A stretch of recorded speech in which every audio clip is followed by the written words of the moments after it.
Good morning, church. Hey, have you ever taken a vacation with your family? I've got two grown kids. We just went to Southern California for a family reunion of sorts, and we all went together. And you know what's amazing is when they were kids, we always had to worry about potty stops and food breaks. And when driving around, we flew into San Diego and we get in the car. And wouldn't you know it, now at their age, everybody's got phones and they're all looking at routes and how to get places quicker. And if you go here, you can get there, save yourself 2 minutes getting that way. Or, hey, Dad, you're exceeding the speed limit and you better watch out. You could get a ticket, or those sorts of things. It's amazing how no matter how old they are and no matter who your passengers are, they tend to oftentimes be backseat drivers. And you know what? I'm the worst backseat driver of all. I don't know if you've ever had that experience, but when somebody else is driving, I'm usually grabbing the handle or putting my feet down on the imaginary brakes, those sorts of things. But you know what? We do the same thing in our relationship with God. God knows our destination. He knows the best route to get us there. And yet we oftentimes become backseat drivers, questioning God. God, is that really the best way to go? God, is that really the best thing to do? And I think back to the book of Exodus when Israel, coming out of slavery into the wilderness, was being tailed by Egypt. They were following Moses by faith as a nation. They were moving forward, and Moses took them to the Red Sea, and God said, just stop and camp there. In fact, go back a little bit and camp out. And as you're reading that passage, you can see where it tells you that Pharaoh thought they were just wandering aimlessly in the desert, and God was actually directing their steps.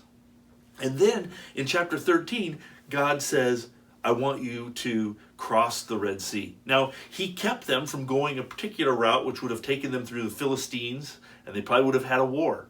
And he kept them from fighting Egypt. In fact, we know the story of how Egypt was turned back. But what he said initially was, I want you to go through, in chapter 13, 14 of Exodus, I want you to go through the Red Sea. That is seemingly the most crazy idea. Why would God tell the people to walk into the ocean with the enemy at their back? It did not seem like the probable course. Listen, my friend, I know you're going through some stuff, but God has your back. In fact, he knows your destination and he knows your course. And I want to encourage you to follow God's leading. Follow him as he leads you, even through what might be difficult. Do you have an apology you need to make to somebody? Nobody likes it, but it might be the best course of action. Are there things on your to-do list that have gone to the bottom that you never want to look at, and all the fun stuff stays at the top? Maybe it's time to get to that stuff that you don't want to deal with at the bottom, because that just may be the best route that God has for you, and you're avoiding it. I'm like you. I'm a backseat driver. But I think it's really important for us when we're in the backseat of God's car to say, Lord, you're the driver. I'll take care of the radio. You take care of the destination. You take care of the timing. You take care of the route. And I'll just allow you to be the driver in my life. Hey, I know you're going through stuff. We're all going through some weird stuff right now. But I would pray this for you, that as a follower of Jesus, you would allow him to be the driver who knows the route and knows the best way to get you to the best destination. Don't let anything dissuade you.